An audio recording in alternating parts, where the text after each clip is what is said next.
여러분 안녕하십니까? 3월 22일 월요일 뉴스투데이 강원입니다.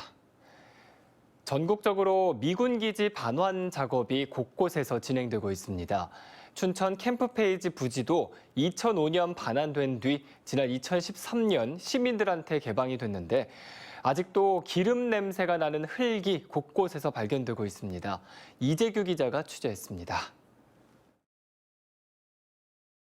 지난 16일 춘천 캠프페이지 부지 토양 오염 조사를 위해 시추공을 박는 작업이 진행 중입니다.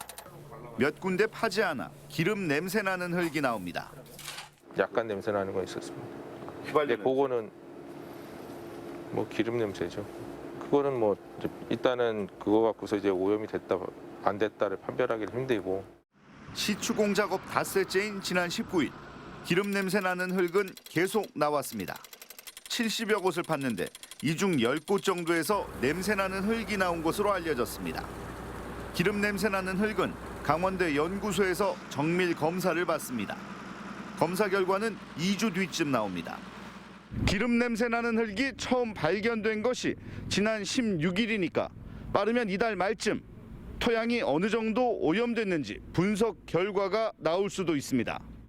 기름기 흙이 발견된 곳은 춘천시가 미세먼지 차단 숲을 만들려고 했던 지역입니다.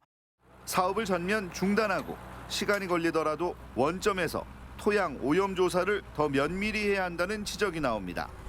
2005년 미군이 이 땅을 국방부에 반환할 때 반환 부지 전체를 조사 대상으로 삼지 않은 것이 잘못이라는 원주의 논란도 다시 반복될 기세입니다. 당시에 처음 반환받은 캠프페이지에 대한 오염의 설계부터가 좀 제대로 설정하지 못했던 것이 아닌가라는 그 논란이 지금 계속 이어지고 있고. 문화재 조사 도중 기름 묻은 흙이 발견돼 재조사가 시작된 춘천 캠프페이지. 또다시 발견된 기름 흙의 오염 정도는 이달 말쯤 나오겠지만 이 상황을 보는 춘천 시민과 국민들 마음은 씁쓸하기만 합니다. MBC 뉴스 이재규입니다. 소형 어선을 타고 홀로 조업에 나섰다가 숨지거나 실종되는 사고가 해마다 끊이지 않고 있습니다. 안전사고에 취약하지만 어촌 고령화와 어업 인구 감소 등으로 1인 조업이 불가피하게 이루어지고 있습니다. 이용 기자의 보도입니다. 헬기가 해안가로 날아가 시신을 실어 나릅니다. 지난달 23일 삼척 임원리의 해안가에서 한 남성이 숨진 채 발견됐습니다. 이 남성은 지난달 14일 홀로 조업에 나섰다가 삼척 임원항 앞바다에서 실종된 60대 선장으로 확인됐습니다. 어촌마다 소형 어선의 나홀로 조업이 일상화된 가운데 1인 조업을 하다가 숨지거나 실종되는 사고가 해마다 반복되고 있습니다. 지난 2017년부터 지난해까지 도내에서 소형 어선을 타고 1인 조업에 나섰다가 숨지거나 실종된 어민은 7명. 도내 어선 2,800여 척 가운데 80%인 2,200여 척이 대부분 홀로 조업에 나서는 5톤 미만의 소형 어선입니다. 한 명이 선박 조작과 어획 작업을 함께 하다 보니 사고 위험이 높고 대처가 어렵습니다. 안전한 조업을 위해 구명조끼를 꼭 착용해 주시기 바라며 기상불량 시 무리한 조업은 자제 바랍니다. 평소 출항 전 선박 안전점검과 기상정보 청취를 잘해 주시고 하지만 인건비 부담에다 인력난의 선원을 구하기 어려워 1인 조업이 불가피한 상황입니다. 거의 다 나홀로 선박이에요. 혼자 사는 선박들이에요. 기상이 나쁘면 배가 작으니까 나가지도 못하고 이러니까 우리들이 1년에 조업 일수가 약 한 100일도 채 안 돼요.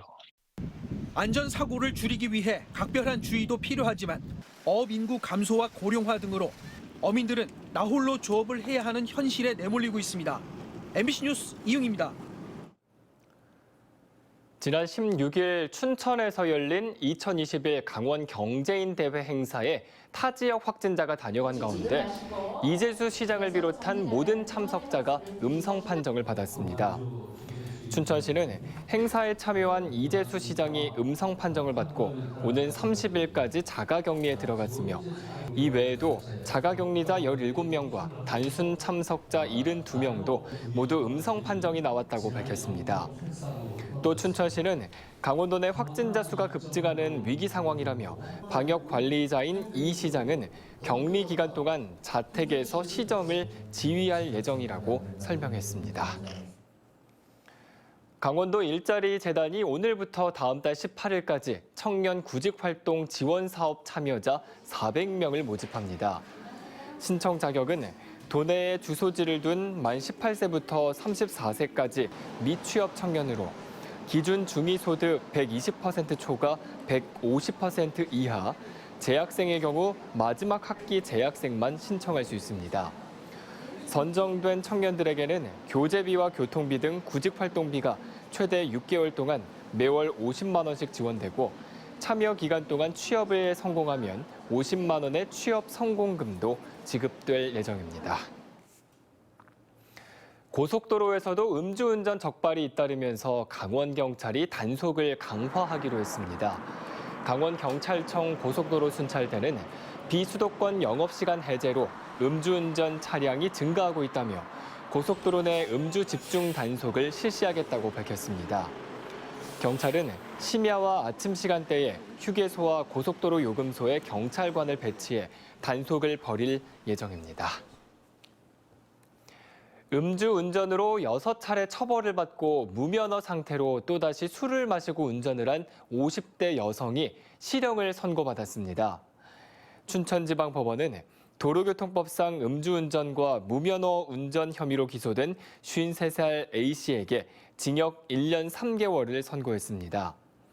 A씨는 지난 2019년 9월 새벽 혈중 알코올 농도 0.095% 상태로 면허도 없이 경기도 가평에서 13km를 운전한 혐의로 재판에 넘겨졌습니다. 강원FC가 인천 유나이티드와의 홈 경기에서 승리하며 시즌 6경기 만에 첫 승에 성공했습니다. 어제 오후 강릉 종합경기장에서 치러진 2021 하나원 K리그 1 6라운드 경기에서 강원은 전반 아슐마토프의 헤더 선제골과 후반 고무열의 페널티킥골을 묶어 인천의 2대0 승리를 거뒀습니다. 전반 막판 수비수가 경고 누적으로 퇴장당해 수적 열세에 있는 상황에서도 리드를 지켰습니다. 시즌 첫 승과 3경기 연속 무패 행진을 벌이고 있는 강원은 다음 달 3일 서울 원정길에 나섭니다. 제308회 춘천시의회 임시회가 오늘부터 29일까지 8일 동안 진행됩니다. 이번 임시회에서는 전통시장 육성 조례안, 주거복지 지원 조례안 등 7개 조례안과 춘천 지혜의 숲 출연 동의안 등 2개 동의안, 의견 청취안, 결의안, 규칙안 1건씩 등 총 14개 안건을 심의합니다. 첫날인 오늘은 춘천시의회 업무추진비 사용과 공개 등에 관한 규칙안과 자치분권 강화를 위한 지방의회법 제정 촉구 결의안 등을 심의할 예정입니다.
강원랜드 복지재단이 도내 사회복지기관에 이 차량 구입비를 지원합니다. 지원 대상은 최근 5년 안에 다른 기관으로부터 차량을 지원받지 않은 도내 사회복지기관이며 신청서는 오늘부터 다음 달 9일까지 온라인으로 접수합니다. 구입비는 차종에 따라 최대 2,800만 원까지 지원하며 차량은 8월 중에 전달할 계획입니다. 강원랜드는 2004년부터 지난해까지 모두 108대 23억 7,900만 원 상당의 차량을 사회복지기관에 지원한 바 있습니다. 한국기후변화연구원이 도내 초등학교와 중학교를 찾아 기후변화에 대한 교육에 나섭니다. 연구원은 올해 내가 차린 푸른 식탁과 지구가 주는 생생에너지, 사라질 위기의 동물을 찾아라 등 현장 방문 교육 과정을 운영하고 있다고 밝혔습니다. 이를 위해 지난 17일부터 학교 내 학급과 동아리를 대상으로 수요 조사와 함께 교육 신청을 받습니다.